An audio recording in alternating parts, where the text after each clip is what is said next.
आर-टी-ओ साहेबांची गाडी आहे ना, ती पालती का केली आहे आणि ती जी आहे ना, ती अक्षरशः तोडली आहे ट्रक चालकाकडनं. ती का तोडली आहे? याचं कारण काय? तर खवासा आर-टी-ओ आहेत मध्य प्रदेशमध्ये आणि यांची जी गाडी आहे ना, ती अक्षरशः तोडून फोडली गेली आहे ट्रक चालकाकडनं.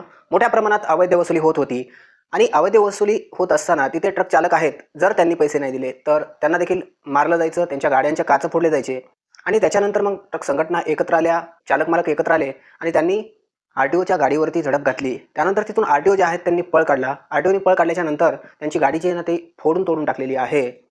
मुळात इथे ट्रक चालक जे आहेत त्यांच्याकडनं कायदा हातामध्ये घेतला नाही पाहिजे. पण ट्रक चालकांना विलास देखील नाही आहे. कारण मोठ्या प्रमाणात अवैध वसुली होती आहे.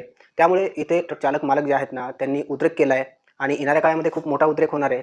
त्यामुळे हे जे काही डिपार्टमेंट आहे ना, याच्यावरती लक्ष असायला हवं. तुम्ही नियमात कारवाया करा. नियमामध्ये कारवाया करायला तुम्हाला कुणी अडवणार नाही.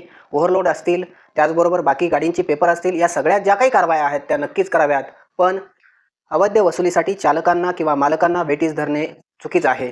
तुम्हाला याबद्दल काय वाटतंय? तुमच्या प्रतिक्रिया आम्हाला नक्की द्या. तुम्ही पेजला नवीन असाल ना, तर फॉलो करायला विसरू नका.